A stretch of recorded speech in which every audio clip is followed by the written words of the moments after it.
face to face. But given the circumstances, we've all had some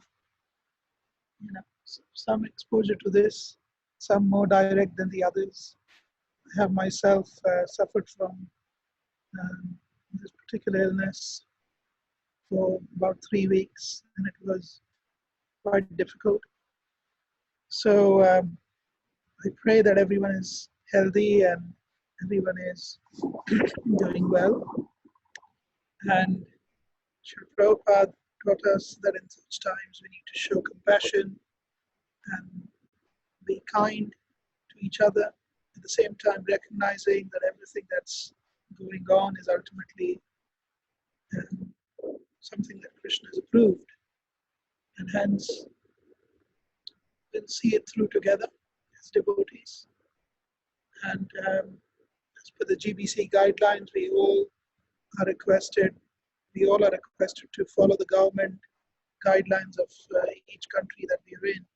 So with that, prayer for everyone, and praying for all of you and your good health. But start this session. Karuna Chaitanya Prabhu, please do tell me when to stop, because I don't have a clock in front of me. So, yeah. Sure. Right. Om Namo Bhagavate Vasudevaya. Om Namo Bhagavate Vasudevaya. Om Namo Bhagavate Vasudevaya. Om Adnat Virangasya Naranjana Shadakya Chakshurunmilitam Yena Tasmai Shri Gurave Namah. Namo Om Vishnupadaya Krishna Prishthaya Bhutale Shrimate Bhaktivedanta Swami Nityanamine. Namaste Saraswati Deve Gauravani Pacharine Nirvishesha Shunyavadi Paschatya Deshatarine. Jai Shri Krishna Chaitanya Nityananda Shri Advaita Gadadhara Shri Vasadi. Hare Krishna, Krishna Krishna, Hare Hare, Hare Rama, Rama Rama, Hare. So we've gathered here to discuss First Canto, Chapter 5, verses 1, 2, and 3. It's my understanding that this group is a closed group. It's a small group of devotees who come together every Sunday morning in Leicester, and you study Bhagavatam together. The format is that you would have read those verses in advance, along with the translation and Srila Prabhupada's purports. So that is my assumption as well in this discussion. So I would not be reading through the purports, but talking you through the verse. So we are beginning with the 5th chapter of First Canto. Hare Krishna, Prabhu, there's some background noise. Is it better now? Yes, Prabhu. Yes. Okay. All right. Maybe I was too close to the mic. So we're starting with the 5th chapter, and the 5th chapter, I thought the first 3 verses, when I went through them, when Karuna Chaitanya Prabhu asked me to speak on these verses, I saw them and I felt that there was not too much there in those verses in terms of there's a translation, and Prabhupada's purport is also very, very short. So I was thinking, let me share with you how I personally study Srimad Bhagavatam verses. And one of the things that I do is I refer to Prabhupada's purports, I refer to his word for word. I then also refer to other sections of Bhagavatam which relate to those verses. Also refer to scriptures which are outside of Bhagavatam which substantiate those verses. And I also go through the 16 commentaries of the previous acharyas. So perhaps, again, time permitting, we'll go through these verses. And what I've done is I've tried to extract those, the essence of those 16 commentaries of the where you will see that how every single word of the verse is illuminated by those acharyas. So when we go through the verses, you will perhaps bring about greater appreciation of what these previous Vaishnava acharyas have given us. And as Srila Prabhupada says, right at the beginning of Srimad Bhagavatam, in chapter 1, he says, one would do well, a serious student would do well to study the previous commentaries of Vaishnava acharyas. So we will try and do that also because this is a private group. I think it will be nice to go through it. So as we start chapter 5, one of the things I do is I look at Sridhar Swami's commentary because he summarizes the chapter in one verse. In the beginning of every single chapter of Bhagavatam, he summarized the chapter in one verse. So Sridhar Swami, in this particular chapter, he says, Panchame Sarva Dharmebhyo Hari Kirtan Gauravam Vyasa Chitta Prasadaya Naradena Upadishyate. Panchame Sarva Dharmebhyo. In the fifth chapter, he has given, Narad Muni has given instruction. Naradena Upadishyate. Narad Muni has given instruction to Vyasadeva.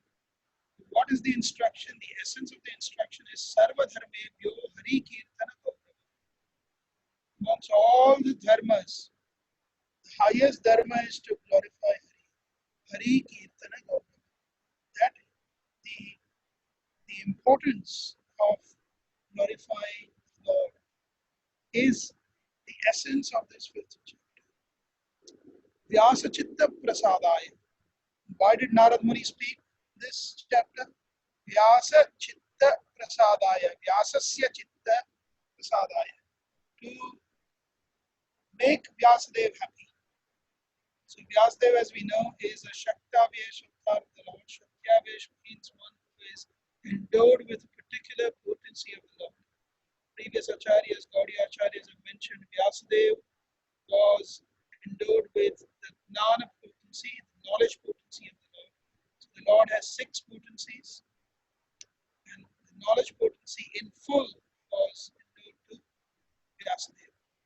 So this is a very nice episode where Vyasadeva apparently becomes disturbed and confused, and Narad Muni appears there on the scene, and Narad Muni then resolves the doubt of Vyasadeva. So we will read through the verses. So the first verse is Suta Uvacha Patatam Sukhamasina Upasinam Brigachravaha Devarshi Praha Viprarshim Veena Panihi Smayan Iva. Suta Goswami said, thus the sage amongst the gods, Narada, comfortably seated and apparently smiling, addressed the Rishi amongst the Brahmanas, Vedavyasa. So we'll see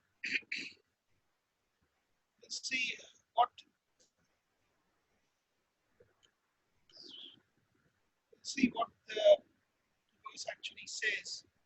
Apparently, it says very simple, straightforward. The sage amongst the gods, Narada, Devarshi Narada, was comfortably seated and apparently smiling. He wasn't really smiling, apparently smiling.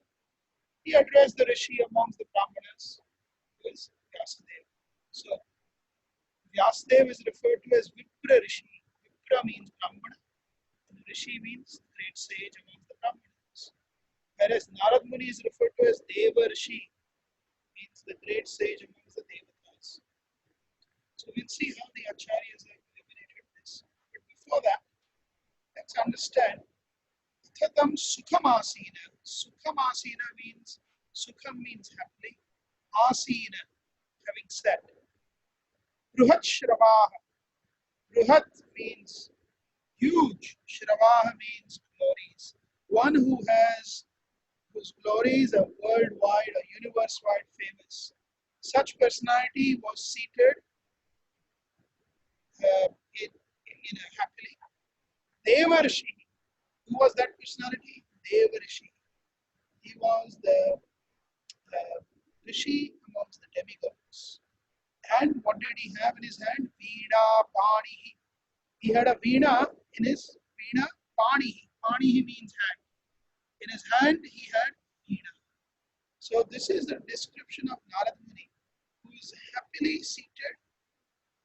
His fame is worldwide or universe-wide. He is a Devarshi and he has Veena in his hand. We'll see how beautifully the Acharyas illuminate every word. Then we have the next set of words which are referring to Vyasadeva. Athatam sukhamasina upasinam tam him. So this Devarshi, he spoke to him. Who is him? Upasinam. Upasinam, who had sat nearby. So Devarshi, he spoke to him who had sat nearby. Who was that person who was sitting nearby Devarshi?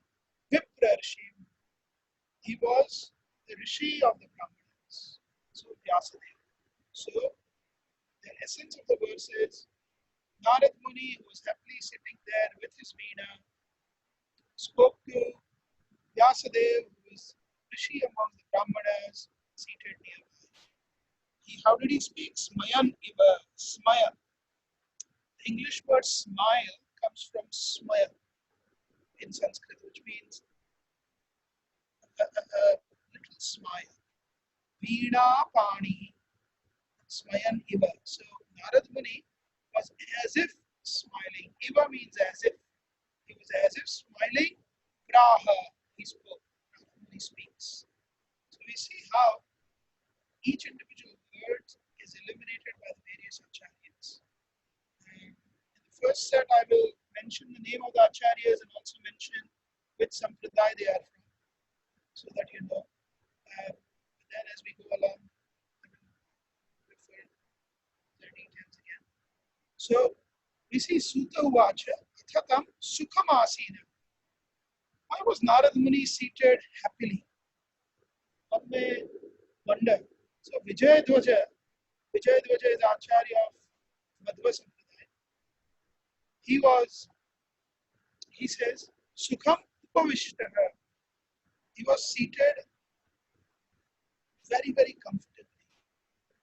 Vallabhacharya, so the Rudra Vaishnava Sampradaya, he says, why was he seated comfortably? Why was he Sukham? Why was he happy? Purvokta Dharmavantam Uttara Paridnana Nirbhayaha Sukhamasina. Because Purvokta Dharmavantam Uttara Paridnana, because he knew all the answers of all the possible questions that can be asked. So he was fearless. He did not have any doubt that Vyasadeva was going to ask him something that he would not do. So Purvokta Dharmavantam Uttara Paridnanath. He knew all the answers. Nirbhayaha. That's why he was Nirbhayaha Sukhamasina. So you see, this is the nature of the Guru. Narad Muni here.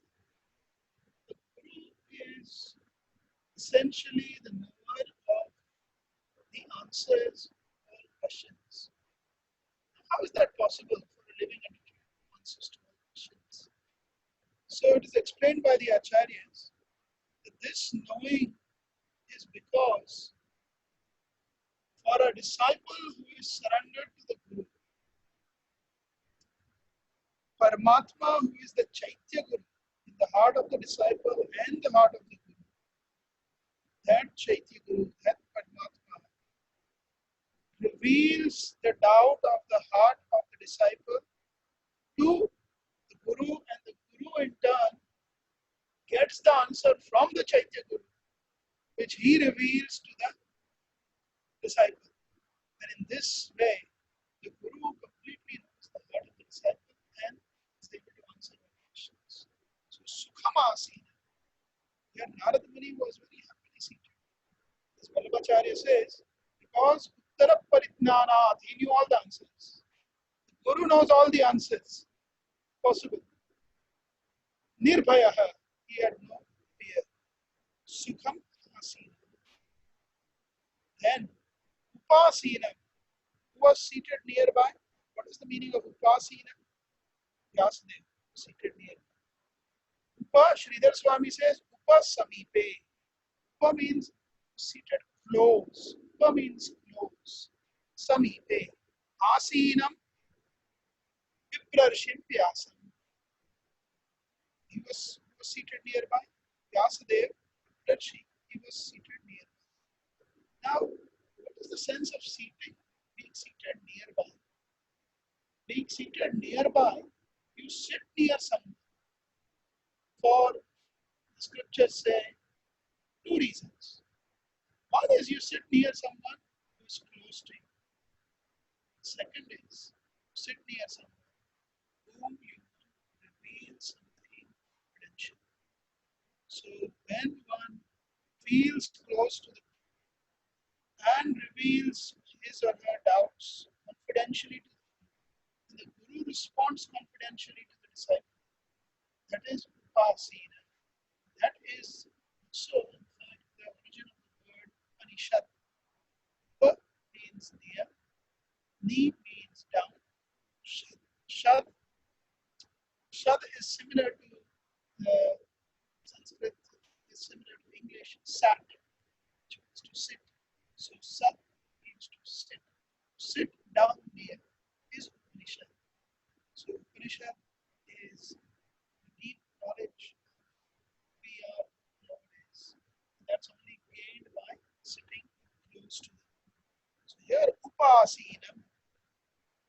So Sridhar Swami says that Vyasadeva was seated nearby at the feet of this. Vishwanath Chakravarti Thakur, Sridhar Swami is also a Buddha Sampradaya. Vishwanath Chakravarti Thakur is Gaudiya Sampradaya, as you all know. He says, Upasinam Atithyartham Asana Arghya Adya Adibhi Upasanam Kurvantam Eva Aha. Here he gives a different meaning of Upasina. He gives the meaning Upasina means he did Upasana first. Vyasadeva, when he saw his Guru had arrived, he did Upasana of his Guru. Upasana means worship. How did he worship his Guru? So Vishwanath Chakravarti Thakur says that whenever an Atithi comes, Upasinam Atithyartham. So whenever Atithi comes, Atithi means a guest. Tithi in Sanskrit means date. Atithi means no date. So in olden times the guest would come, they would not pre-warn, they would just turn up. So here, how is the guest to be treated? Any guest, not to speak of a guru, but any guest. Vishwanath Chakravarti Thakur says, asana, first you offer them a seat, arghya, then you offer them something to eat, you offer them water to drink, adya, then you wash their feet, adibihi, you worship them, adibihi, so etc. So all of these are ways. Nowadays in modern world, when somebody comes, we don't even ask them to come in. We let them go from the door. Or if they come in, we don't ask them to sit. If they sit, we don't even offer them water. We offer them water we wish when we leave. So here Vishwanath Chakravarti Thakur says how Atithi is to be treated and what to speak of an Acharya, Guru. So Upasinam. Here Vishwanath Chakravarti Thakur says Vyasadeva, he worshipped his Guru. Veer Raghavacharya, he is from Sri Sampradaya. He says Upasinam means sat, correct. Vyasadeva sat nearby. But how did Vyasadeva sit? He did not just sit immediately. Veer Raghavacharya says beautifully, he says, Sva-adnaya asinam upavishtam viprarshim vyasam praha Sva-adnaya asinam. Sva-adnaya, by the order of Narad Muni, asinam, he said. That is why it is said Upa-asinam. Narad Muni told him, please come and sit near me. And hence he said. So you see, it is such a nice, beautiful exchange. Simple verse, there are so many illuminations with the acharyas. Then, Hare, Atatam, Hare Krishna Prabhu. Sound is not very clear. Is it? okay. Are you using laptop, Prabhu? Yes, I am. Yeah. Oh, okay, okay. Is this any better or? Yeah, it is, Prabhu. Or maybe if you wish to connect using phone, you can. Okay, let me try that, and then I will disconnect from here, or no? I have to share the screen. Yeah, you can share the screen using laptop, and you can mute What I'll it. do is I'll try and dial in. Uh-huh. Maybe the dial in will work much better. Okay. Enter your meeting ID followed by hash. 545. Sorry for this.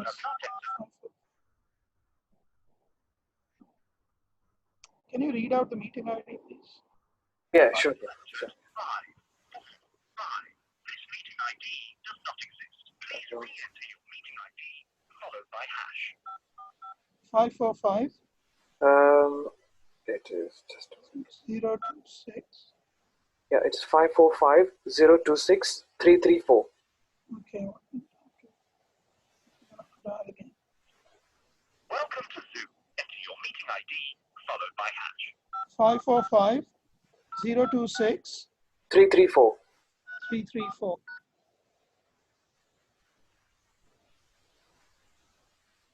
Enter your participant ID followed by hash. Otherwise, just press hash to continue.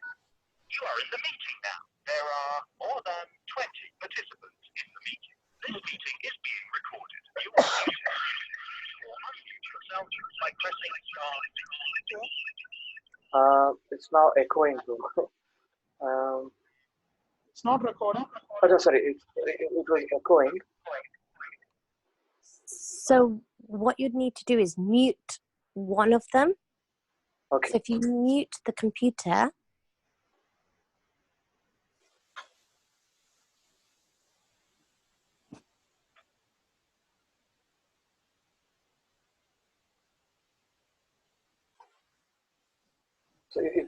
So Karthik Chandra Prabhu, if you could mute the laptop and unmute the phone, and that might work.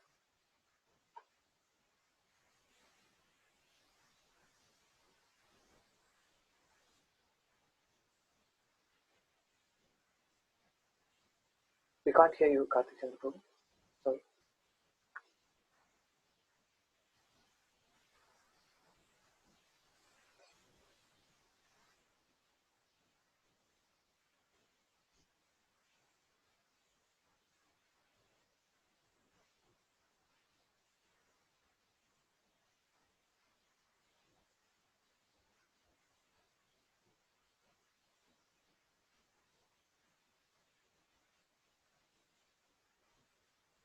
Haribol, can you hear me now?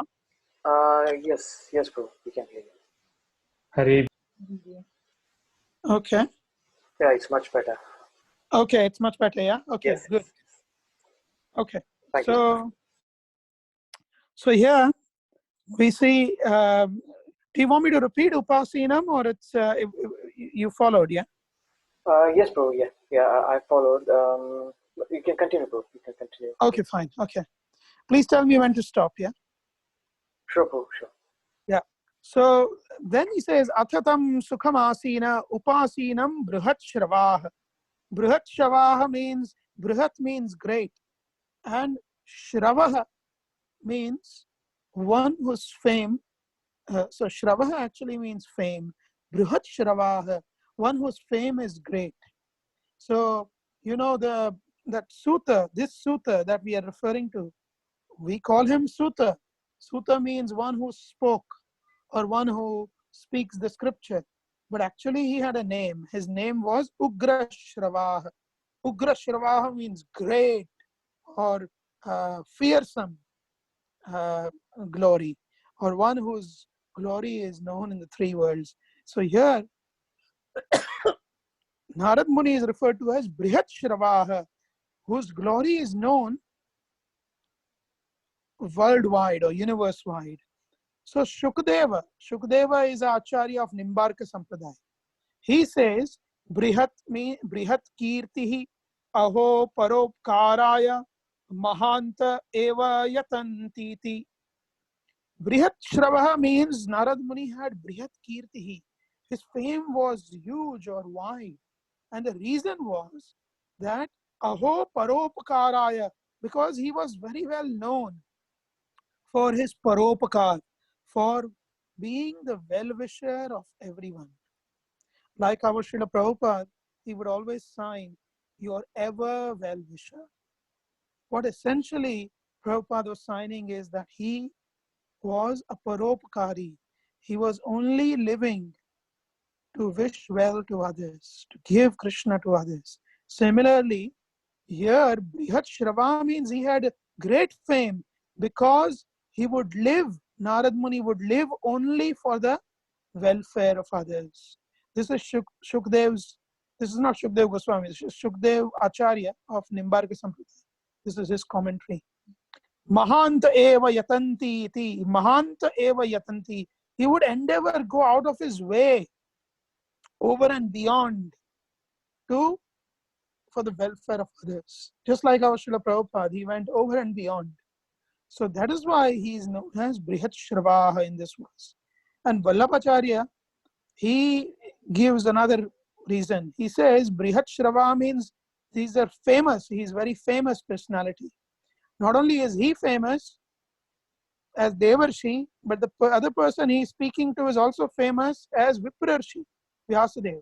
So Vallabhacharya, Rudra Sampradaya, he says, Mahato Nyunata Prashnaha Sadharanasya na ghatate iti aha Brihat Shravaha. You know, when Mahato Nyunata Prashnaha, when great people meet, it was obvious that some small, ordinary, petty questions are not going to be asked. Sadharanasya na ghatate. Ordinary questions will not be asked, and hence the word Brihat Shravaha is mentioned, which means famous individuals were there, well-known individuals were there. They were not going to speak now some ordinary things. Like, you know, when ordinary people meet, they do Gramya Katha. They just ask, so what's going on? What did you cook today? How is your life? Did you watch the game last night? So these are ordinary talks. But here, by using the word Brihat Shravaha, it is mentioned, it is intended that great personalities have met, so great questions will be asked. Brihat Kirti Tvad Vishwasartham. Another reason why the word Brihat Shravaha, well known, is used here is because Brihat Kirti Tvad Vishwasartham, to give faith that one who is such a well-known personality, Narad Muni, there is Vishwas, there is full faith that he will be able to answer any question. And hence the word Brihat Shravaha is used.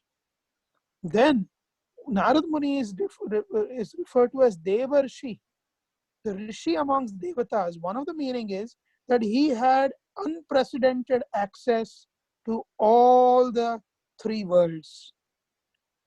Another reason is, as Vallabhacharya says, Alaukikaha, he was not ordinary.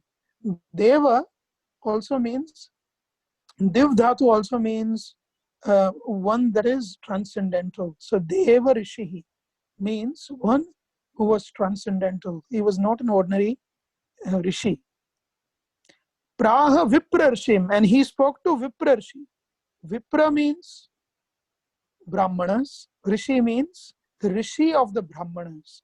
So Vallabhacharya says Vyasadeva is referred to as Viprarshi because Paschima Buddhinam Upaya Vaktaram. Paschima here does not mean west. Paschima means they who can see far off. They who have Durandeshi, who can see beyond. So Brahmanas have intelligence by which they can infer and see things, not just immediate, but even far off. But even such Brahmanas, sometimes they get confused. So Vyasadeva is the Rishi amongst the Brahmanas, Upaya Vaktaram. He is the one who gives them solutions. He is the one who gives solutions to the Brahmanas also, and hence he is Viprarshi. Veena Panihi. Now, Devarshi Narada is referred to as Veena Panihi. What is the reason? What is the purpose of bringing that word here in this verse, that he had Veena in his hand? Just by saying Devarshi was enough. There was no reason to say he had Veena in his hand. But why does it say he had Veena in his hand? So Vijayadhvaja, again, Vijayadhvaja is of Madhva Sampradaya. He says, Vistrita Kirtihi Veena Mahati Nama Panav Yasya Saha. Vistrita Kirtihi, one who expands the glories, Veena Mahati, by having the Veena named Mahati. Narad Muni's Veena's name is Mahati. Mahati means great. Literally. The name of his Veena is Mahati. Mahati Nama is, the Veena's name is Mahati. Panav Yasya Saha. He keeps that Veena in his hand and he Vistrita Kirtihi. And he expands the glories. Whose glories does he expand? He expands the glories of the Lord. So in Skanda Puran, there is a beautiful description how Narad Muni, after he attained the darshan of Krishna, Krishna approached him and said, now that you have my darshan, what would you like, Narada? What blessing can I give you? And Narad Muni, he replies, he says, Lokantara sukham yattad vaidikaireva karmabhi.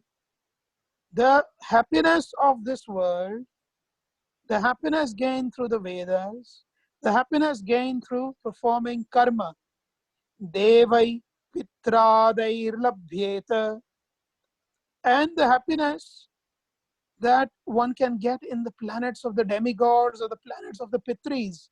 There is Pitrilok on the moon. So all these happiness, tachapi astihi nashwaram, all of this happiness is nashwara. All these happiness will finish one day. Abrahma bhuvana loka punar avarti, Arjuna. Bhagavad Gita says, up to Brahma Lok, if one goes, one will have to come back. So he then says, Narad Muni tells Krishna, Nechami tadaham kinchit. I don't desire any of that. I don't desire happiness of this world, those of the demigods or the Pitris or through karma or through Vedas. Sukham icchataha param prabho. I desire the highest happiness. What is that? Varam ekam tu yache. I only want one boon from you. Tvatsu ipsitam varadar rishabhat. I want this boon from you because you are Varadar Rishabha, which means you are the one who can give the highest boon. There is a deity in South India called Varadaraj, a beautiful deity. Varadaraj means one who can give the highest boon. So Narad Muni says, you can give the highest boon, and hence, Varam ekam tu yache. I ask, I beg only for, yache literally means beg. I beg for only one boon. So what is that boon? Tavatha tava bhattanam. Tava, your, and tava bhattanam. Bhatta means servants. Your and your servants. Sadaiva gunagayane. Always I want to glorify the qualities that you possess and your devotees possess. Ati utsukaste me buddhis tvai priti vivardhani. Give me the blessing that I may be always utsukaste me buddhis, that my intelligence may always be eager to glorify you and your devotees' qualities. Tvai priti vivardhini. And this intelligence may thus increase my love for you. Priti, love, vivardhini, may always increase. Having heard this, Skanda Uvacha, the Skanda Puran is spoken by Skanda. Skanda is Kartikeya, the son of Shiva. So here his Skanda is continuing. Krishna, he replied to Narada, Tathastu. Tathastu means, so be it. Narada, Tathastviti pratishrutya Krishnasteneti yachitam. Krishna gave him the blessing, Tathastu, so be it. May you always glorify me and my devotees, and may your intelligence always develop love towards me and be always eager to glorify me and my devotees. And then, as a gift, Krishna gives something. He says, Krishna steneti yachitam ganopayuktam. You said you want to glorify Gana. Gana means to guna gayane, to sing. He did not glorify like we are glorifying in words. He wanted to glorify in song. So Krishna says, Ganopayuktam, for, when you sing, if you have an instrument that even makes the singing more melodious. So he said, Krishna says, with your singing, to help your singing, to embellish your singing, Mahatim, I will give you this Mahati. Veenam Dattva Bravit Punaha. So he got this Veena from Krishna because he wanted to glorify the Lord constantly. So in this verse, the Acharyas have said, the reason Veena Panihi is mentioned here is that Devarshi, through his own example, is showing how it is simply the glorification of Krishna, constant glorification of Krishna and his devotees, which is required to be done by Vyasadeva. Smayan Iva. Smayan Iva. Smayan means, as I said, smiling. Iva means as if smiling. So Sridhar Swami, he says, Mukha prasattihi dyotate. Smayan means, smiling means Narad Muni was Mukha prasatti. He was expressing his happiness on his face. And hence he was smiling. He was happy to see Vyasadeva. Aho, and another reason Sridhar Swami says is, he was smiling because Aho mahanapi muhiyati iti smayamanaha. He was thinking, Aho, ho, ho, ho, ho. Mahanapi muhiyati. Even great personalities, they are bewildered. Just see. And we see this example throughout the scriptures. Even great personalities who have performed so much sadhana, tapasya, who have been born in great families, even they at times become bewildered. So here, although Vyasadeva is Shakti-Avesh avatar of the Lord, he is bewildered. And we will see the answer in the following verses why. But here, he says, Aho mahanapi muhiyati iti smayamanaha. He's smiling because even great personalities can sometimes become bewildered. And hence, even great personalities should have somebody to go to. People sometimes fall down from their position. They drift away from devotional service. And if we do an analysis, almost 9 out of 10 times, the reason is not, well, the apparent reason may be the person got attracted to wealth, wine, women. That may be the apparent reason. But the real reason is the person did not have right association, especially association in which the person could take a subordinate position and ask questions from someone, take inspiration from someone. Such relationships are very important. And hence, it is said that when such relationships are there, like in case of Vyasadeva and Narad Muni, then there is a possibility of saving oneself. Because even a great personality becomes bewildered. Mahanapi muhyati iti. And Vishwanath Chakravarti Thakur, he gives another reason of smiling, of Narad Muni smiling while he met Vyasadeva. He says, Sarvajnatya tam prayatnantah prasadam. He was happy because he knew everything. He was smiling because he knew already the heart of Vyasadeva. He knew already what was the question that was going to come from Vyasadev's heart. Another reason Vishwanath Chakravarti Thakur gives is Nana Prashna Kautukartham Abahithaya Gopaitum Ashaknuvan iti arthaha.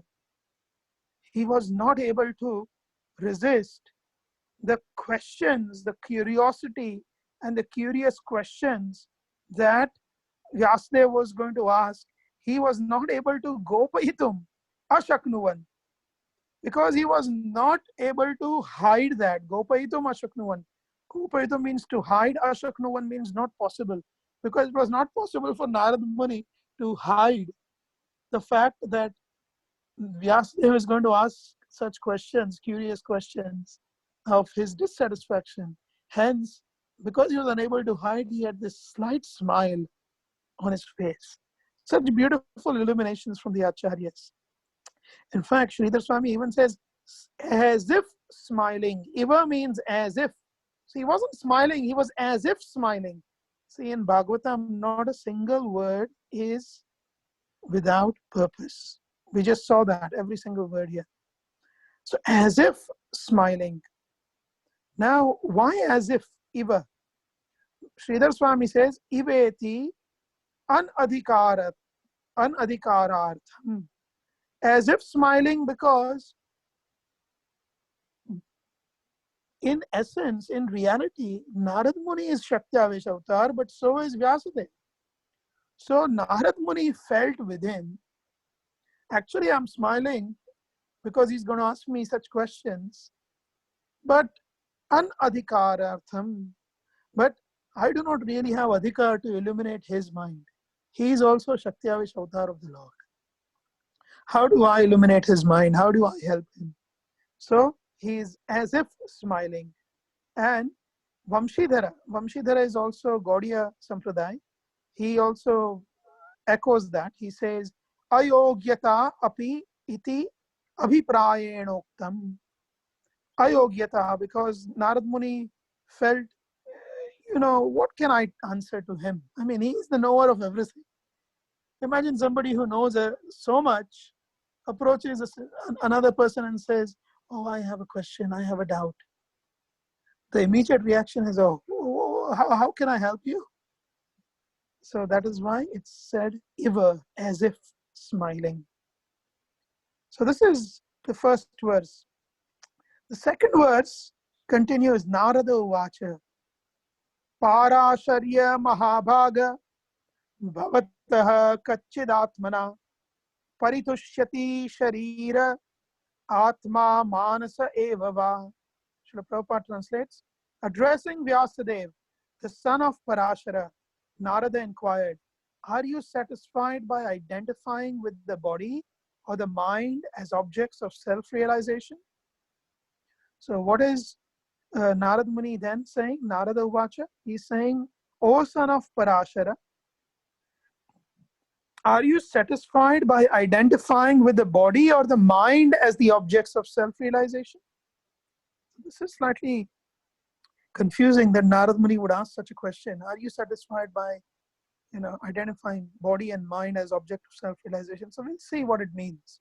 Again, the Acharyas have illuminated it wonderfully.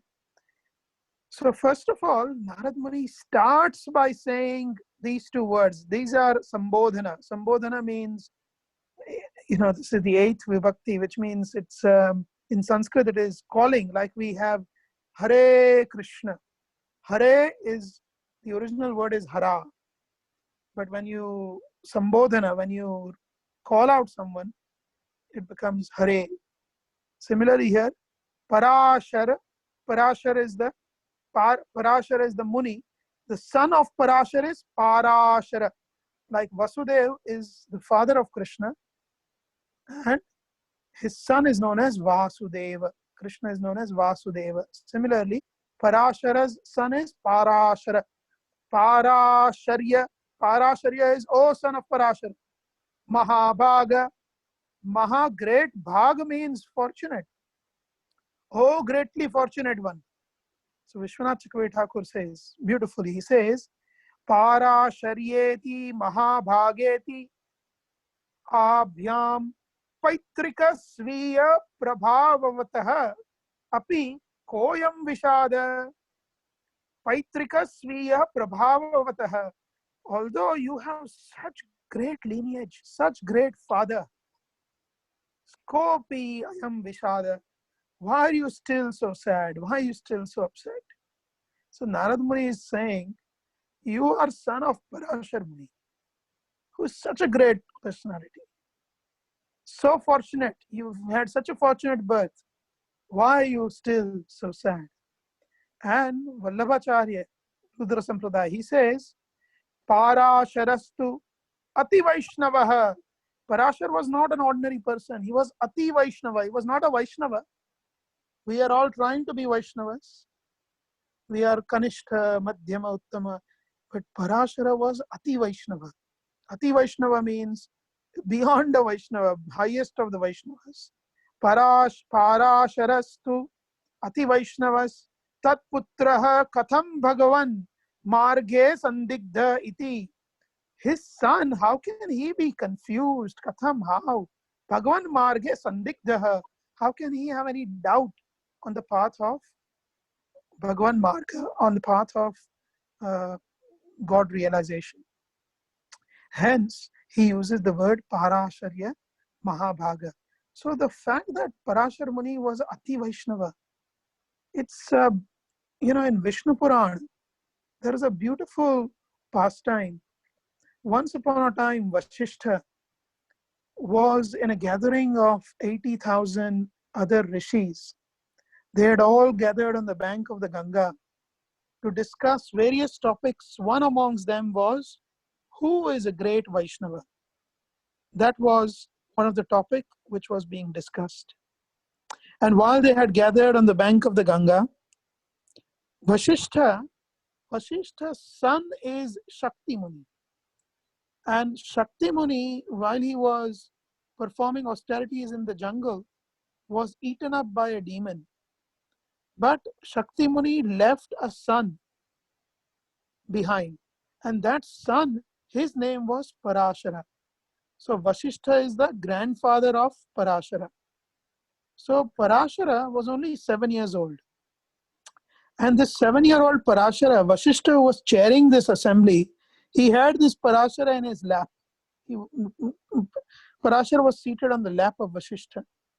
At that very moment, while they were discussing various topics, Markandeya Rishi appeared on the scene.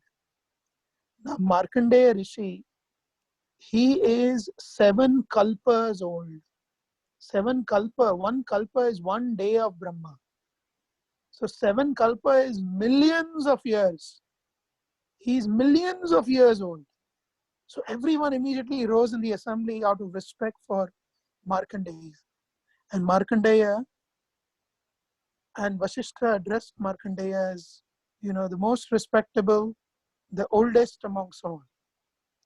And Markandeya, he stood there and he pointed out with his finger, he pointed out at Parashara, who was seated on the lap of Vasishtha, and he asked Parashara to come closer.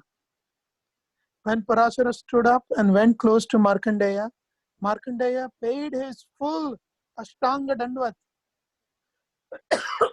full obeisances at the feet of Parashara, 7-year-old boy. And he stood up again and he fell again and he stood up again and fell again and then he stood up again and he said, this boy is the oldest amongst all of us. So all the rishis were confused. Here is Markandeya and here is Parashara, 7-year-old, Markandeya 7 kalpa old, and Markandeya is saying Parashara is the oldest amongst us. So Markandeya asked Parashara, how old are you? And Parashara said, I am only 7 years old. And then Markandeya, he started smiling and he said, this particular verse is given in Vishnu Puran, Markandeyotha vihasan. Smiling, Markandeya said, Praha madhye tapasvinam. Amongst all of these great sages who had gathered, Markandeya said, Ayusho gananam naivam brahmam tatshrunu tatvatah. Ayushaha, age should not be, how age should be counted? How should you count somebody's age? Let me explain that to you, O Brahmanas. Hear that in essence. Shrunu tatvatah. Hear that in essence.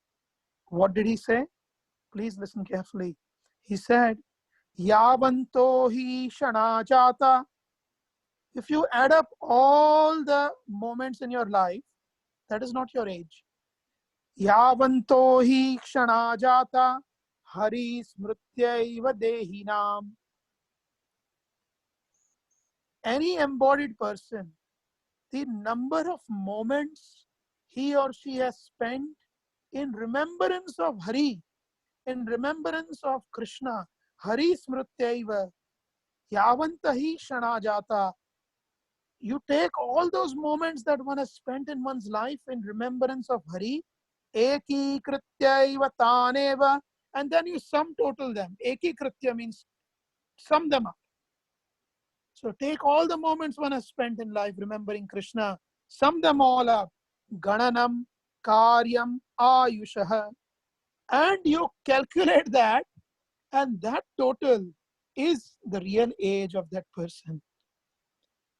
So having said this, Markandeya says, this Parashara, although he is only 7 years old, since the day he was born, he is constantly Hari Smartavyam, Hari Smaranam, Hari Smaranam, Hari Smaranam. He is constantly remembering Hari. He has not missed the remembrance of Hari even for a moment. Whereas I, who have lived for 7 kalpas, have actually remembered Hari for less time than him, and hence he is older than all of us. Such was the greatness of Parashara. And that is why we saw in the previous verse, what was the word which referred to Narad Muni's greatness? The verse was Veena Panihi, one who had Veena in his hand, by which he was constantly glorifying Hari. In this particular verse, Parasharya Mahabhaga, this verse says Parasharya means, O son of Parashar Muni, who never forgets Hari, who's always glorified Hari. That is this personality. And Narad Muni then says, Bhavataha, you, Kachchidatmana Paritushyati Sharira Atma Manasa Evava. So Sridhar Swami, he explains this. He says, Shariraha means Sharirabhimani Atma, one who recognizes oneself with one's body. So Vyasadeva, he recognized himself with his body. He was in bodily consciousness. Now you might say, how are you saying this? Vyasadeva is an expansion of Krishna. How could he be in bodily consciousness? Well, he recognized himself as a grihastha. He made a difference between men and women. And hence, when those ladies who were bathing in the pond, when Shukdev Goswami passed by, they did not bother to cover themselves.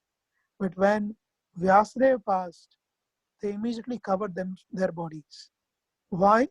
Because Vyasadeva makes a differentiation between men and women.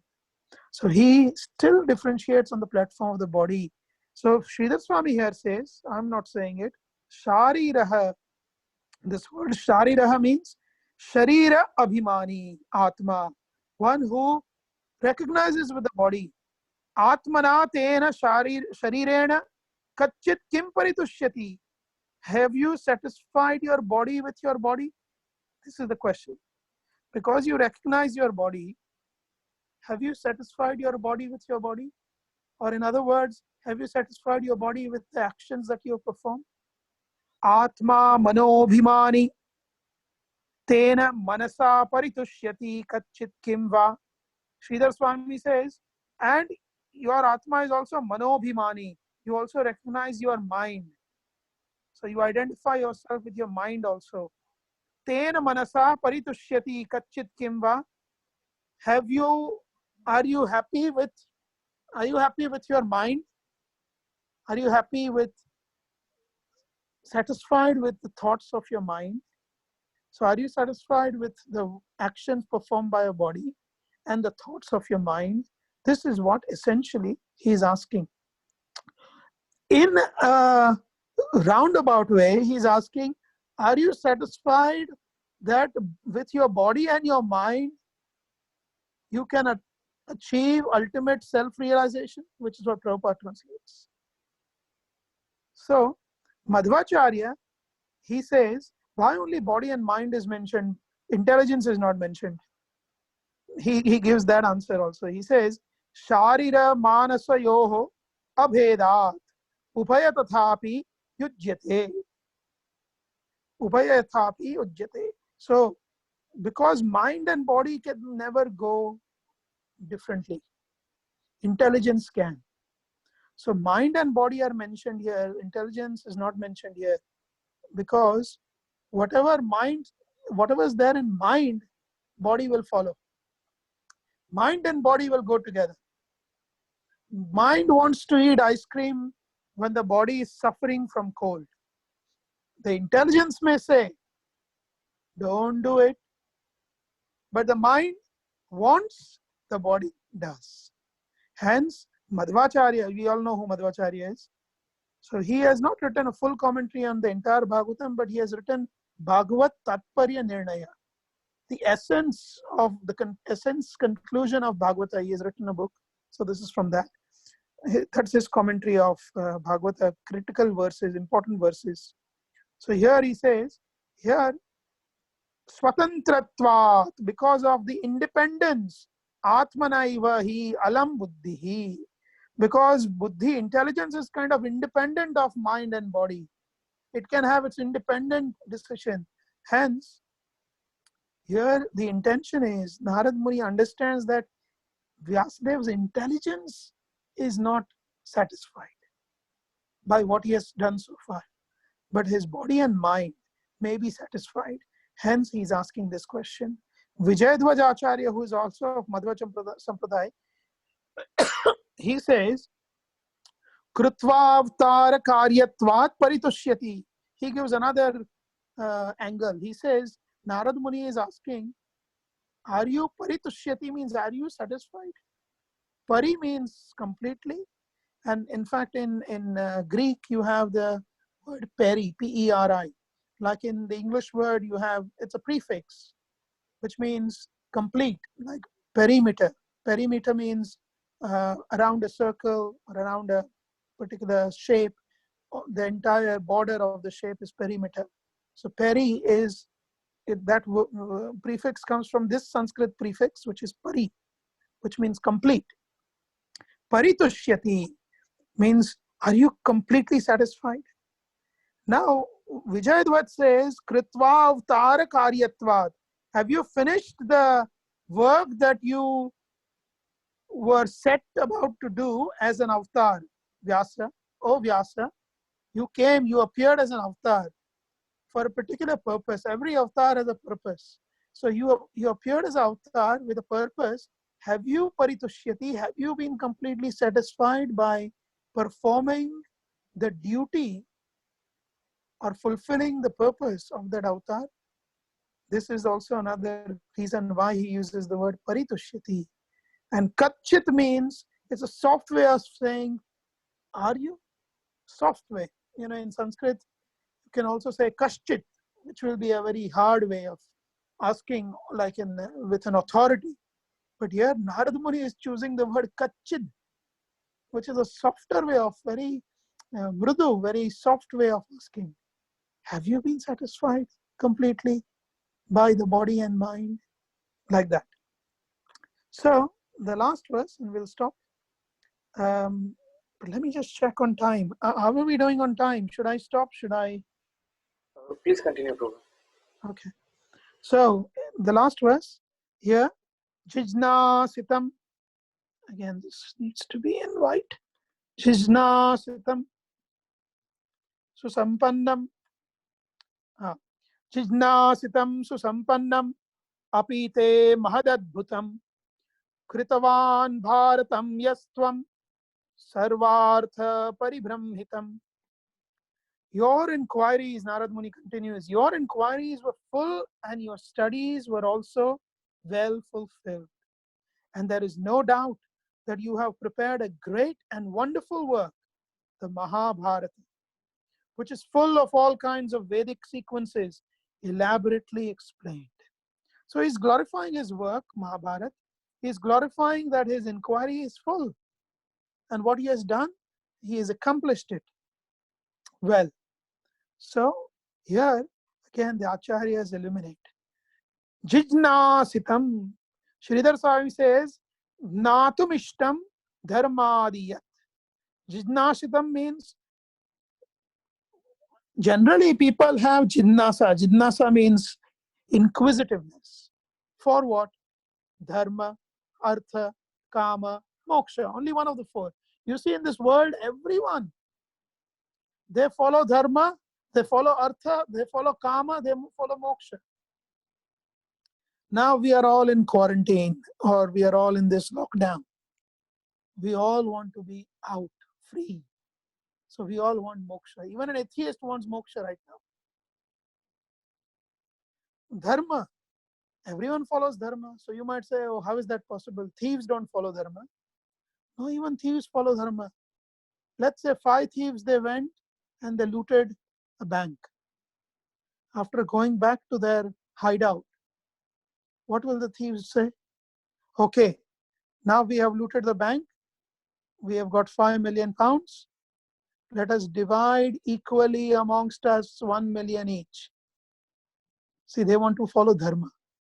They also want everyone to get 1 million according to dharma, according to some dharma. So everyone follows dharma. Even an atheist wants to perform his task of promoting atheism, because that he thinks is his dharma, his duty. So everyone follows dharma. Artha, everyone wants to live nicely by material gains.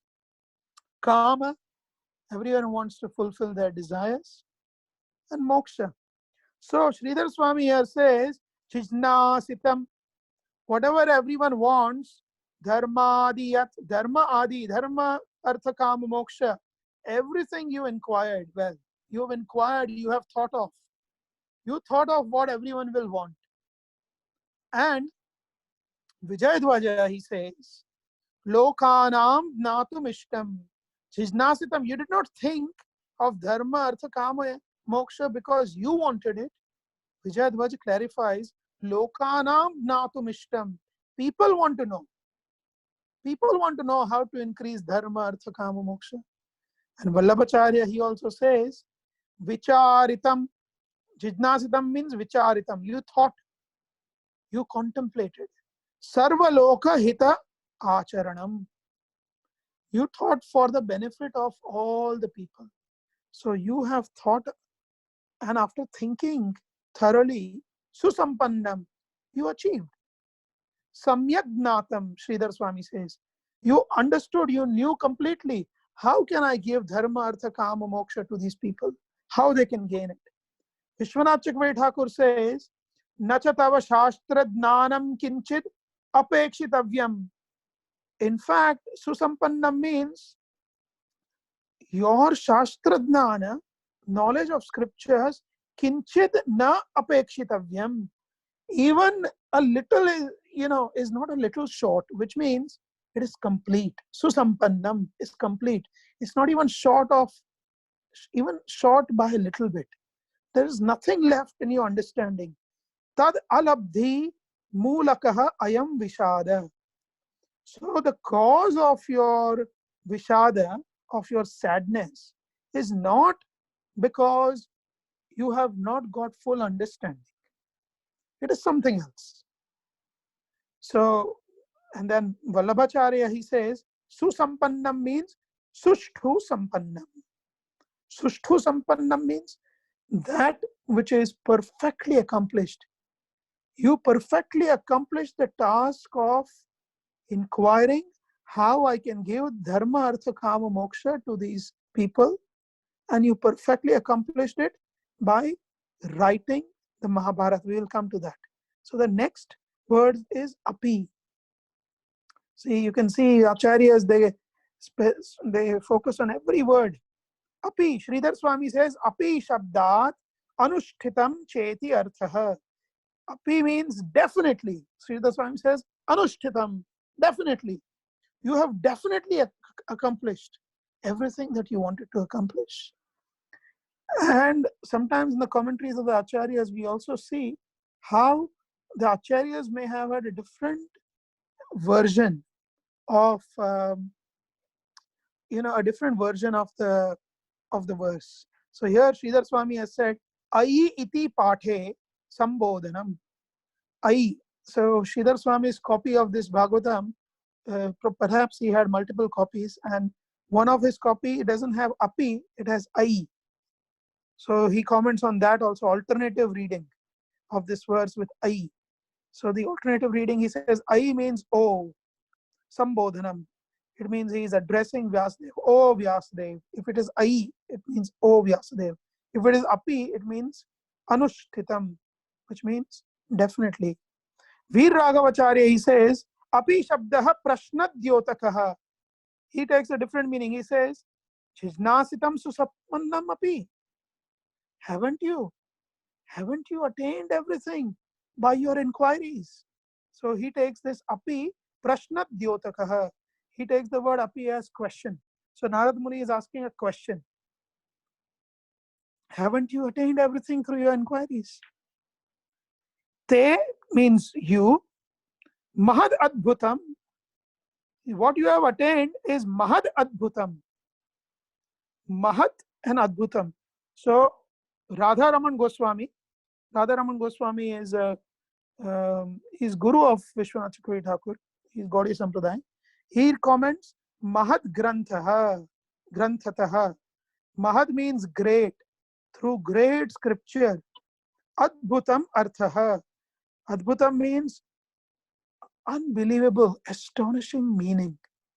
Through great scriptures, you have given us astonishing meanings. So Mahad Adbhutam, great, astonishing, means great scriptures, astonishing meanings.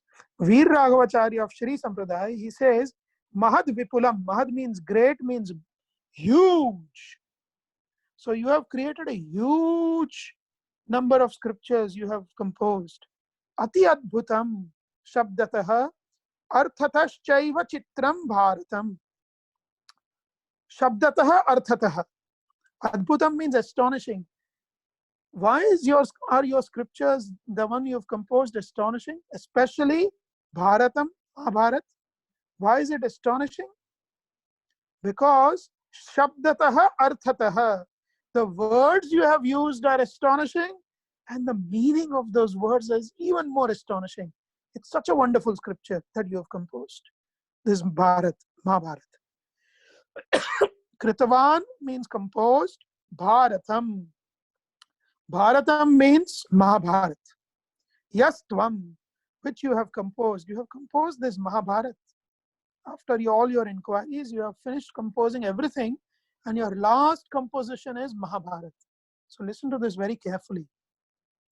Jiva Goswami, he says, Prathamataha Samanyataya Kritva Shri Narada Updesha Anantaram Anukramya Tat Sammati Anukramena Visheshataha Kritva Itihi Atra Arthaha. This is beautiful. He says, first he composed Prathamataha Samanyataya Kritva. First he composed Bhagavatam. See, listen to this carefully. First, he took the Vedas, which had 1 billion verses. He split them into 4.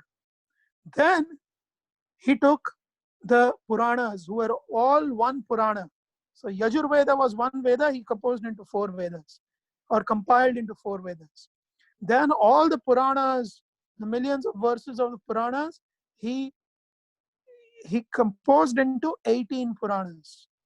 So now your question might be, but isn't it that the Bhagavatam was composed after Mahabharata, after composing everything else, like it is mentioned here in this verse, or like it is mentioned in this conversation? So you see, the commentaries of Acharya are so important because they resolve our doubts. So here Jiva Goswami says no and yes. He says, Prathamataha Samanyataya Kritva.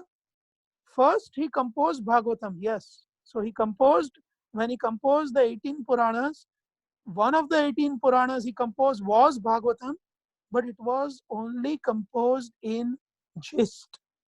It was not composed with Krishna's pastime. 10th canto was not there, for example.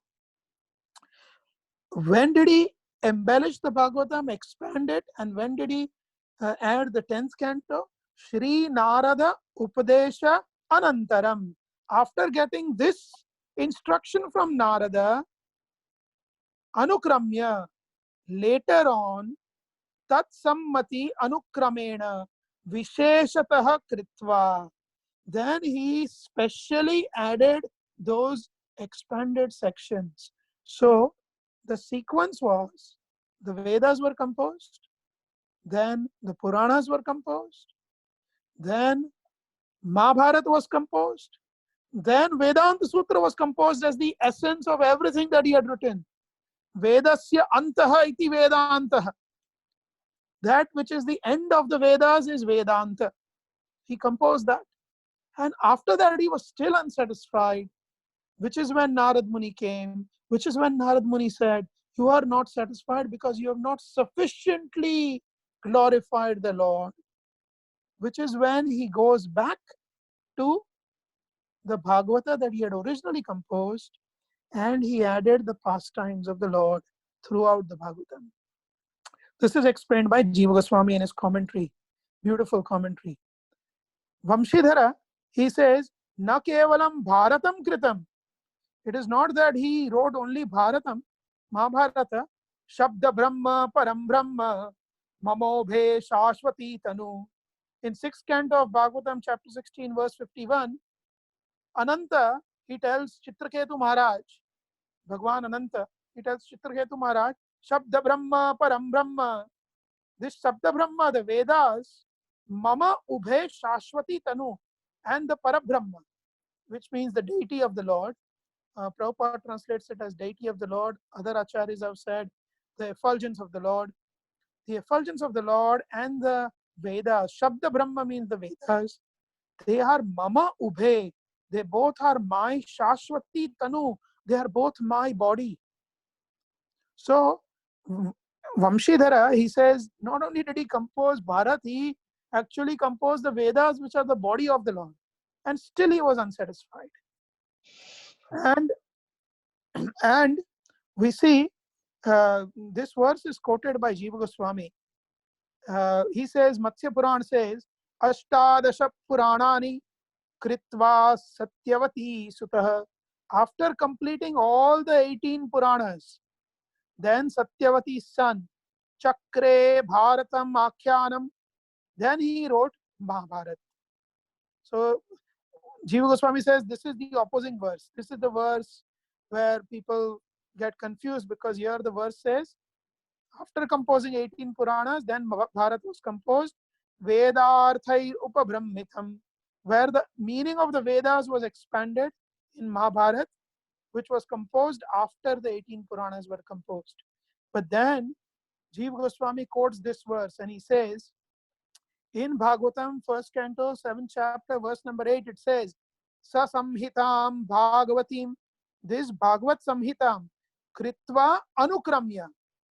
Kritva means having composed initially. Anukramya, Anukramya means he went back and he redid it. Cha Atmajam, and then that recompiled Bhagavatam, that recomposed and recompiled Bhagavatam, he Atmajam Shukam Adhyapayam. That is the one that he taught to Shukdev Goswami, the one which was recomposed, not the one which was originally composed. Adhyapayam asa nivritti nirmitam munihi. Nivritti niratam munihi. So that was the composition. Tattva Sandarbha. Sorry, I got distracted. There was something here. Kritvanu Kramya. So here again, Tattva Sandarbha, he says the same thing. I will not repeat. So essentially, one Veda into 4 Vedas. He abridged the 1 billion verses of the Puranas into 18 Puranas, including composing the abbreviated version of Bhagavatam. Then he composed Bharata, Mahabharata. Then he distilled the essence of the Vedas, Puranas, and Bharata into Vedanta Sutra. And finally, he composed the most significant work, the full version of Bhagavatam, which is his own commentary on Vedanta Sutra, which is what he also gave to Shukadeva Goswami. And the last word here is this Bhagavatam, this Mahabharata that he had composed is Sarvartha Paribramhitam. Sarva Artha Paribramhitam. As I explained, Pari means complete. He gave in this Bhagavatam everything that one needs. So Sridhar Swami expands, he says, Sarvai Arthai Dharmadibhihi Paribrammitam Paripurnam. Dharmadibhi, Sarvartha literally means all the 4 Purushartha. Dharma, Artha, Kama, Moksha. Paribrammitam, Paripurnam. He completely explained in this Mahabharata. Shukadeva Acharya of Nimbarka Sampradaya, he says, Tatrai Voktehe. Not only is it in this verse of Bhagavatam that it says that Mahabharata gives all 4, but in Mahabharata itself it is said. Shukdev Maharaj of Nimbarka Sampradaya, the Acharya, he says, he quotes this verse from Mahabharata. This is a verse from Mahabharata, so beautiful. It says, Dharme charthe cha kame cha mokshe cha bharata rishabha. Oh Yudhishthir, whatever is relevant for dharma and for artha and for kama and for moksha, yad ihasti tad anyatra, all those 4, whatever is relevant for attaining those 4, whatever is here in this Mahabharata, that you may find elsewhere. But sorry, yad ihasti tad anyatra, whatever is written elsewhere, all that you will find here. But yannehasti na tat kvachit, but whatever is not here, you will not find anywhere else also. So Mahabharata is so complete in its expansion of dharma, artha, kama, moksha, that Vyasadeva himself has given this verse in Mahabharata which says, whatever is given elsewhere, you will find here in the matter of dharma, artha, kama, moksha. But whatever is not here, yan na iha asti na tat kvachit, whatever is not here, you will not find anywhere else. So Vallabhacharya also says, your greatness, Narad Muni is telling Vyasadeva, your greatness in composing this Mahabharata is such that ekam hi shastram eka purushartha pratipadakam. Generally we see one scripture emphasizes one goal.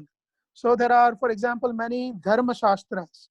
So there are Parashara Dharma Shastra, there is so many different dharma shastras are there. And different rishis have given dharma shastras. Then Artha Shastra, Chanakya Pandit has given Artha Shastra. So many different Artha Shastras are there, which only speak about Artha. Then Kama Shastra, Vatsyayana Muni gave Kama Sutra. So many other Kama Shastras are there. So they only speak of Kama. Moksha Shastra. There are so many Upanishads which only speak of moksha.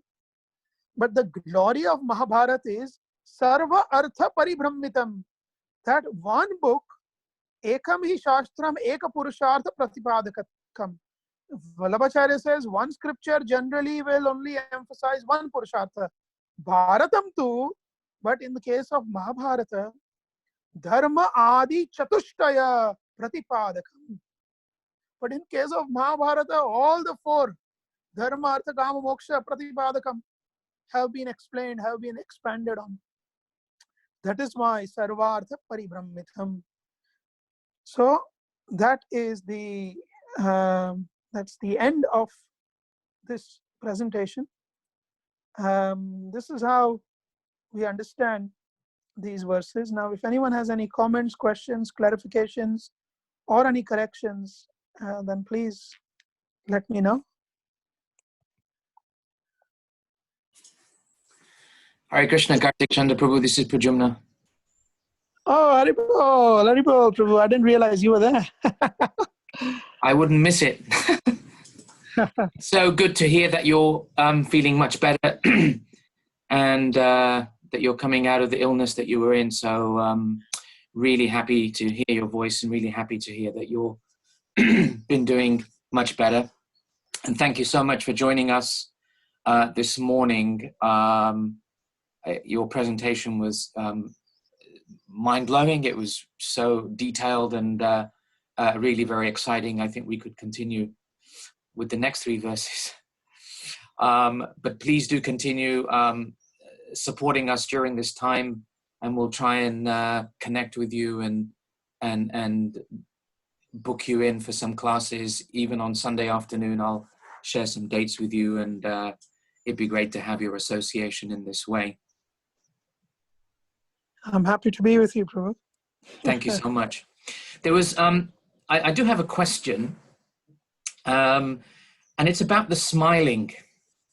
We hear that Narad Muni had this slight smile, and I was just thinking that when we open the pages of the Bhagavad Gita, Krishna also has a smile as he begins to begin his conversation with Krishna. And we know that also leads to some, at the beginning of chapter 2, some chastisement, some correction. He calls him a fool and so on. And here Narad Muni is also having this samyan, this smile. So I'm just trying to think about it in terms of a psychological, when we are with people and we have to correct someone, or we have to make a point out, or when somebody's giving us, making a presentation to us, maybe they're giving us a list of excuses as to why they can't do something, or they're expressing something of concern, and immediately we may think of what to say to them, and we may also begin with a slight smile, because we may feel for them, or we may kind of feel that their confusion or whatever. So I just wanted to, in relation to Krishna and to Narad Muni, if that slight smile is kind of linked to and preparing a favorable disposition to chastise the person in front of them. Beautiful question.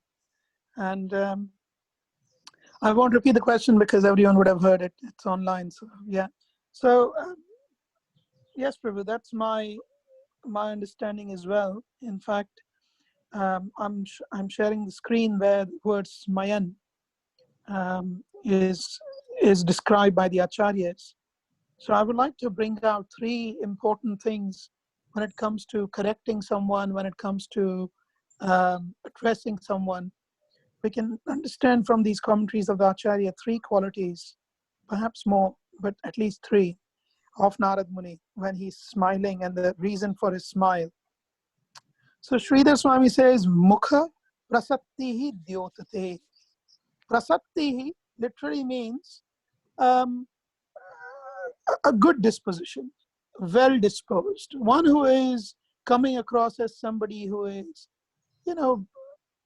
your well-wisher, one who is well disposed towards you, one who is not going to be, like you, if you clench your fist and if you're showing your teeth, then that's going to have a different emotion from the other person. Now, here we see that before Narad Muni advises or answers Vyasa, psychologically, as you said, Pradyumna Prabhu, Mukha Prasaktihi, face, the happiness or the well disposition of the face is from the lips, from the eyes, and from the other places we find eyes also described in Bhagavatam, but here lips are described. So these two on the face, they give away our inner mind. Even before one can reveal the mind, one can just look at the eyes of the person and the lips of the person or the mouth of the person, and one can determine what is there in the mind of the person according to Bhagavatam. So here we can see that he is disposing himself favorably by Mukha Prasattihi Dyotate. Now the word Dyotate is also very specific. Sridhar Swami uses. Dyotate means to illuminate, literally. You know, like we say that Gadadhar Pandit is a duty of Radharani. Duty means illumination of Radharani. Gadadhar Pandit is not Radharani because Radharani is Chaitanya Mahaprabhu himself. So who is Gadadhar Pandit? He is the duty, he is the effulgence, or he is the illumination. Similarly, same word, Dyotate, here literally means his happiness of the face was illuminated by his smile. So this is number one, that one approaches someone, as you said, psychologically, and to ease someone, one has to approach with a favorable body expression or facial expression. And then in the mind, though, it's quite interesting that in the mind, Sridhar Swami says, although that was his external expression, Narad Muni's, in the mind, Narad Muni is thinking, Aho, Mahanapi Muhyati, iti smayamanaha. Oh, even great personalities, Muhyati means they get bewildered. So in his mind, he's very clear that, oh, just see, even a great person like Vyas, he is being bewildered. So although the mind is saying one thing, his facial expression is putting Vyasa at ease. And then Vishwanath Chakravarti Thakur gives the second quality of this. He says, Sarvadnataya tam pratyantah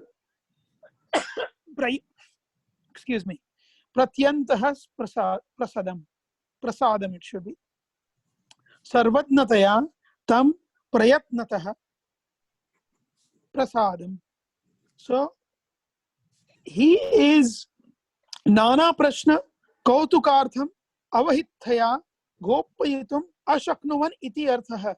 He is smiling also because he is understanding that this question is so, I mean, for Vyas to feel such bewilderment is so amazing. For somebody who knows everything, who's the author, the composer of the Vedas, to feel. So sometimes, you know, we may be talking to someone who may be quite, very, very well established, proper devotee. And for that person to have acted in a certain way, or acted or have asked certain question, one has to first have recognition of the other person's greatness also. So generally, when we chastise, we think only the other person has done wrong, what the person has done wrong. But here, he is not just thinking that, he is also thinking of the greatness of Vyasadeva. And he's saying, actually, you know, this person is so great. And then we see Sridhar Swami, the third quality that Narada Muni expresses is, as Sridhar Swami says, Iva Anadhikarartham. Anadhikarartham. So, as if Narad Muni was feeling as if he is actually not qualified. That shows Narad Muni's humility. So the first shows Narad Muni's external expression of being well disposed. The second commentary shows how Narad Muni was actually compassionate, because he said, Actually, this Vyas is not an ordinary person. Similarly, when we are chastising someone, this devotee is chanting Hare Krishna, following four regular principles, doing services. He's done so much for Prabhupada, so much for the movement. He's not some ordinary Tom, Dick, and Harry. So I can't treat him like that. So there is some, but I have to say it because I'm an authority. So there is some compassion. And the third is, even though one is chastising, the chastiser is feeling anadhikarartham, or as Vamshidhar says, ayogyata. Ayogyata means I'm actually not qualified. Narad Muni is feeling I'm actually not so qualified to correct Vyas. Now in case of Krishna, it's different. In case of Krishna, his smiling is different, and his smiling has three other purposes, and we'll go to that some other time. But for us, and when we chastise, it's a brilliant question. We learn these three things from Narad Muni, from the Acharya's commentaries.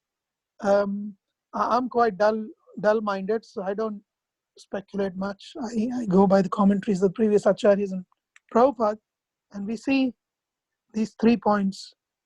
Having a favorable expression when we are chastising someone, or correcting someone, or advising someone, having a favorable external expression, speaking out of compassion, and feeling deeply within humble and perhaps even unqualified is the right approach. Does that answer your question?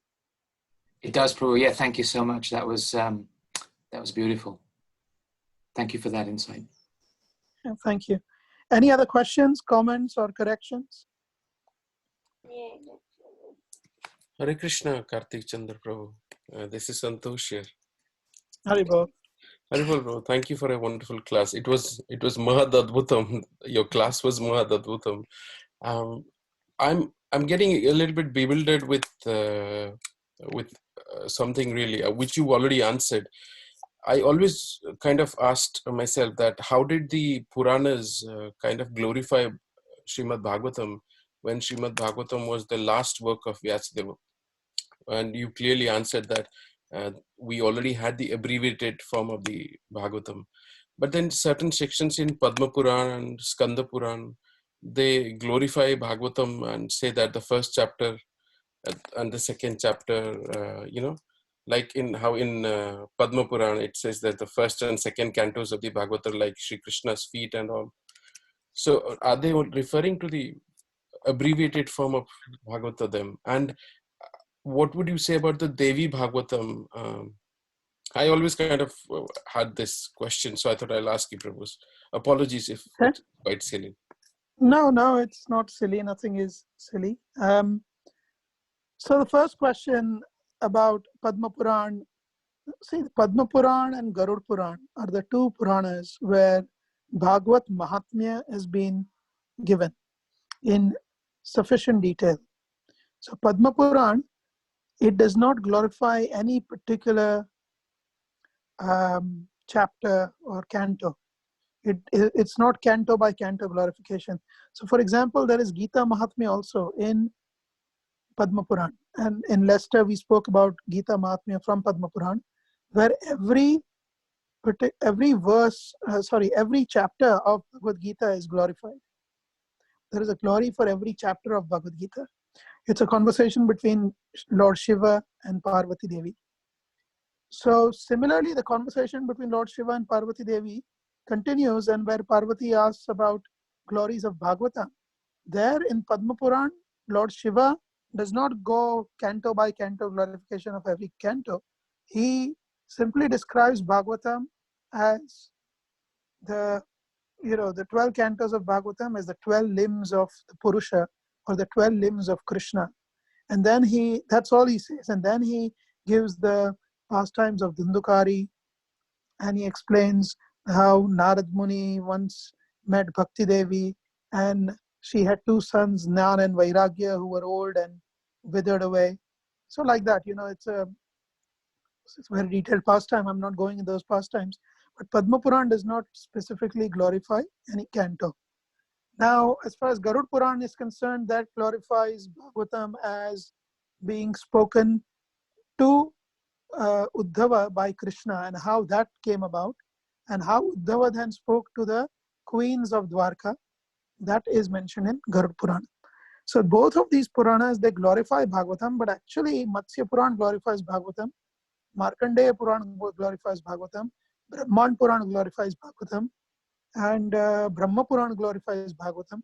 All these glorifications are of Bhagavatam as consisting of 18,000 verses, which is a natural commentary on Gayatri, and which is the highest of all the scriptures. That's all.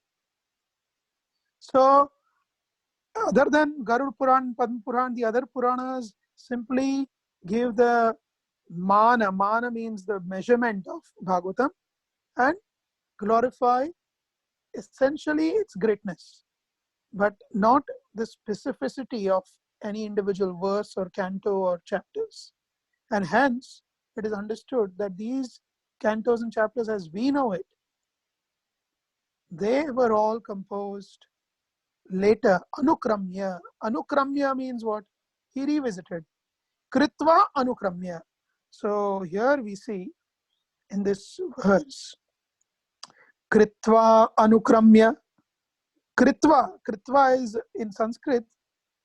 Kru means, in fact, the English word create also comes from Krit. Krit means to create. So Kritva is Tvanta. In Sanskrit, Tvanta means Tvanta and Lyabanta. These two are absolutives. In English grammar, you would call them as absolutives. Absolutives means that which is done, having done. So the literal translation would be having something. So if I were to say having gone, then I would say Gatva. Anything that is having, yeah. So having gone, Gatva, Kritva, having done. So after having done Bhagavatam, Sa Samhitam Bhagavatim Kritva, after having done the Bhagavatam, having created the Bhagavatam, Anukramya, this is also Lyabanta. Then having Anu again revisited. Kramya means, Kram is a dhatu which means step by step. Means from the beginning to the end. Vyasadeva again revisited that abridged form of Bhagavatam that he had already composed, and he embellished it with what we currently know as Bhagavatam. And then that embellished version, Cha, Atmajam. Atma means self, Ja means to be born. English words, genesis, all of these, they are all from Ja, which means to be born.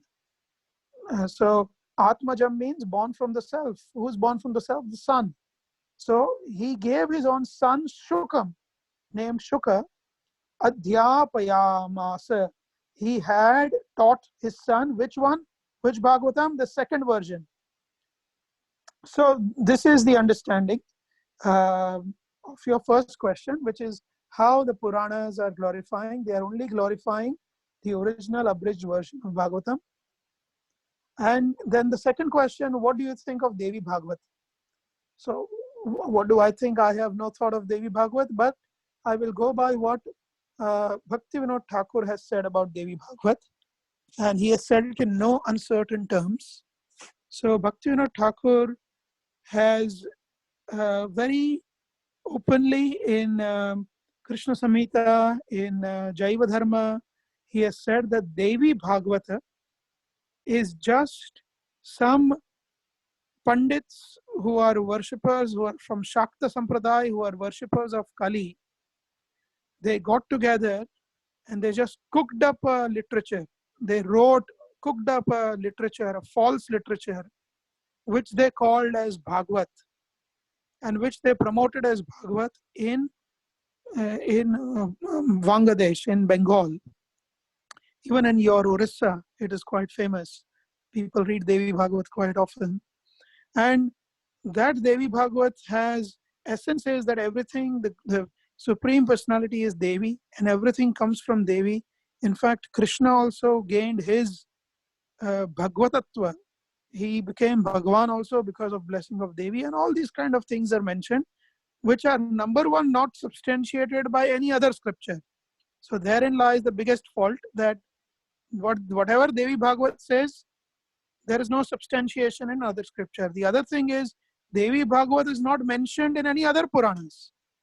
If it was genuine, like Bhagavatam, then it would have been mentioned. For example, Vayu Purana and Matsya Purana, they are known to list all the Puranas by name. Devi Purana is not listed there. So Devi Purana, according to Bhaktivinoda Thakur, should not even be approached, touched, or referred to, because it's simply a concoction in completeness from beginning to end. There is nothing authentic about it. So I am not saying it just to clarify. I am repeating the words of Bhaktivinoda Thakur. Does that answer both your questions? Yes, Prabhu. Thank you so much. You're very kind. Thank you very much. Okay. One more last question before we finish.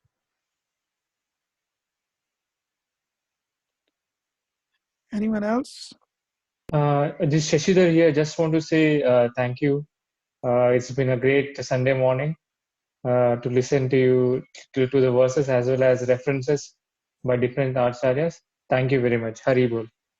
Hari Bol. Thank you.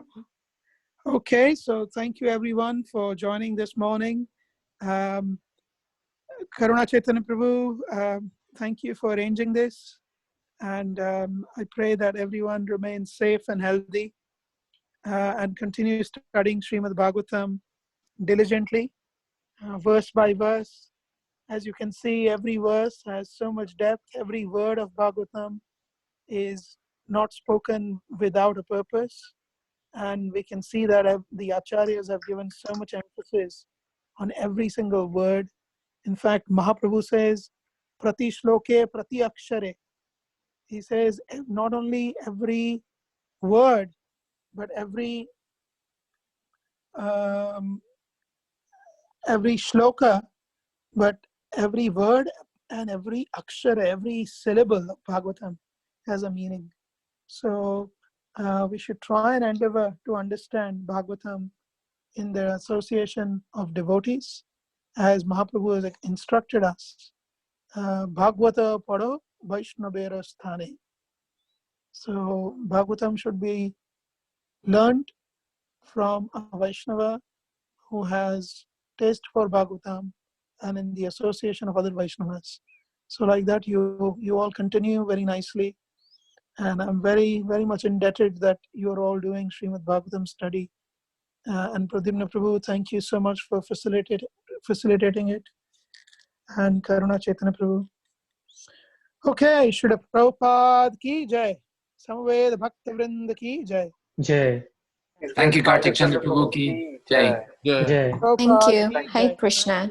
Thank Hare you so Bol. much, bro. Thank you. Jai. Thank you. Thank you, Hare Krishna. Hare Krishna. Hare Krishna. Thank you. Thank you. Hare Krishna.